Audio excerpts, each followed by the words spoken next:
Hello listeners, welcome back sa aming podcast, The Voice Talk.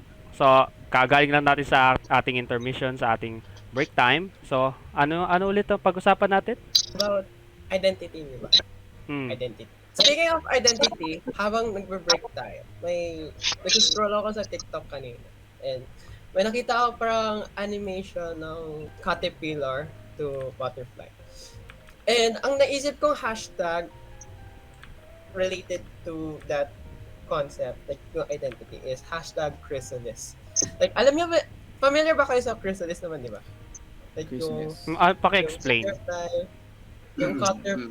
caterpillar, binabalot niya yung sarili niya into a Ah, cocoon, Yung then magiging butterfly siya. para maging Yun. butterfly. Oo, yun. And, but chrysalis to identity.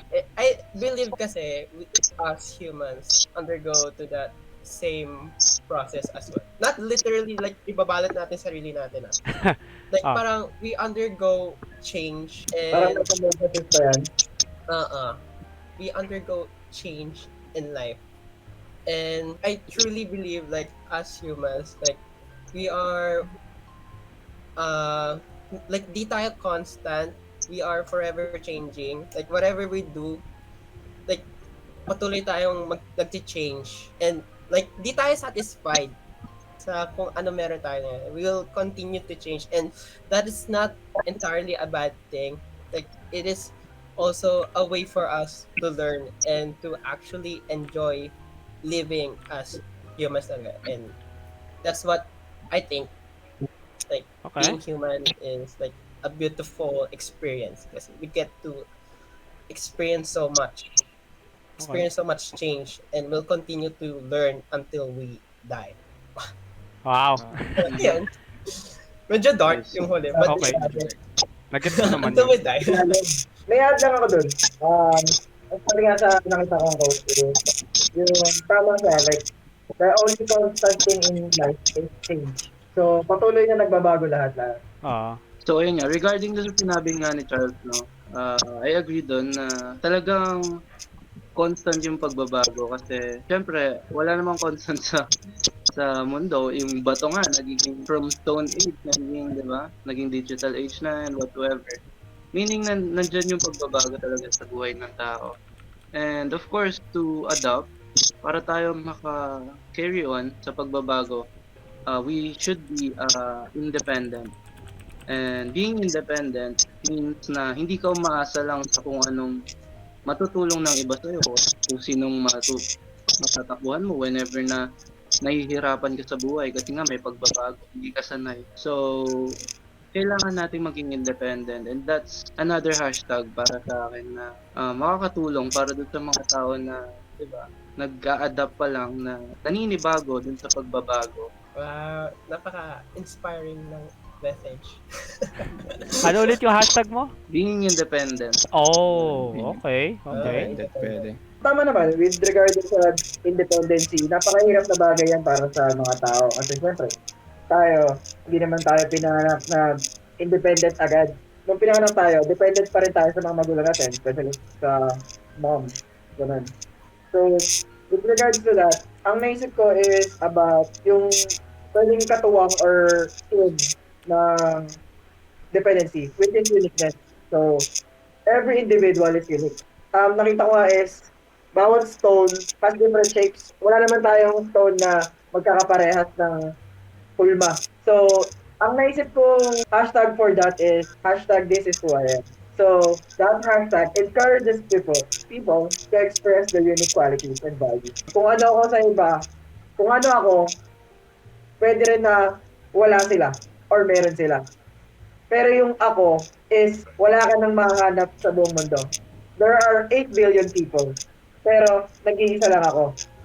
Para ganun. Ang sarap maranasan na and ma-realize that very planned ang buhay natin ni Lord na hindi siya parang ginaya na lang sa iba. There is a path that we are going to take until na mag-end ang life natin. So yun ang masashare ko bilang ang aking hashtag. Tsaka yung Yes. being independent, I guess. Wait, sinabi mo 'di ba yung paano, unique tayong lahat. Alam niyo yung alam niyo yung first law of motion, ang tawag doon? yung first law of motion ni Isaac Newton. Ano, inertia. Inertia. Ayun. Mm. A tendency to Inertia. do nothing or remain unchanged. So, 'di ba, yung sa unang sabi ni Charles lahat tayo nagbabago naman. Nagbabago. Tapos try natin maging same as ganitong tao. Tapos sinabi naman ni Denmark yung ay hindi, yung isa, yung kay Ralph yung being independent, tas yung pagiging unique naman. I think nako-connect yun sa inertia kasi may tendency tayo na maging yung pagiging independent, 'di ba? Minsan yun yung nagiging dahilan kung bakit tayo hindi nagbabago. Gusto natin maging independent.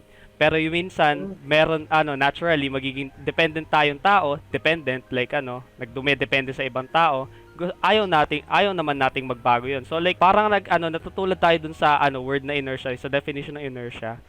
So, parang, I think yun yung hashtag ko. Yung, may tendency tayong ayaw magbago kasi it has worked this way our whole lives. Yung oo, ang tagal nang gumagana. So, bakit ako magbabago? Kunwari, gusto mo maging perfect. Gusto mo maging perfect paglaki mo. So, magkaroon ng perfect life, perfect career, perfect family. Pero like, masyadong mahirap siyang gawin to some people. Ganun. Para masyado siyang mahirap na transition. Kaya, naapektuhan tayo ng inertia. Kasi yun nga, hindi natin kaya or like, feel nating hindi kaya kahit minsan, kailangan lang talaga nating itry. So, yun. Yun yung hashtag ko. Yung hashtag ko sa uniqueness, ito yung context of identity is equal to celebrate the richness that comes from acknowledging and embracing the distinctive qualities that make each person special. It invites individuals to be proud of who they are, encourages others to appreciate the diversity around them, and fosters a sense of unity through the recognition that despite our differences. Yun yung beauty ng shared uniqueness. Yun lang. Oh, Mm. okay. Uniqueness. Parang naman, parang bawat tao special. Hmm. Parang kagaya ng sa'yo, di ba? Ang sabi mo kanina, yung may different kanya-kanyang rocks, shapes, di ba? first, Yes. And also, dagdag ko lang to kay, yung kay Ethan. Kasi yung sabi niyang sa inertia is, di ba, like patuloy tayo nagbabago, something like that. Hindi. Yung tendency na hindi magbago. Yung hindi magbago. Kasi for that, i-connect ko yung dalawa sa inyo ni Ramos na yung sa independency, di ba? Like kasi sa atin kasi, lalo na sa ating mga students, di ba? Like sa sobrang independent natin, like kailangan natin palagi mag-aral, ganito like that. And madaming mga deadlines. And also, it is also applicable sa mga trabaho na, like yung mga workaholic, di ba? So sobrang independent. So, for that, may naisip kasi akong hashtags. It's unwind mind. Yes. It's like a yarn. Alam mo yung bolang yarn? Okay. Diba? Pag bumili ka ng isa, nakabola siya. Like, for that kasi, ang symbolism ko sa yung pag nakabilog, like parang ang gulo ng utak natin. Okay. Like that. So, for that, naisip ko is like, we need to find a place or like a time na pwede tayong mag-relax for us to take time to continue our work or mga responsibilities natin. So kaya yung naisip ko kasi yes, kakasabi ko lang pala kanina na it's also applicable to anyone na that is working so hard na nakakalimutan nila magpahinga, right?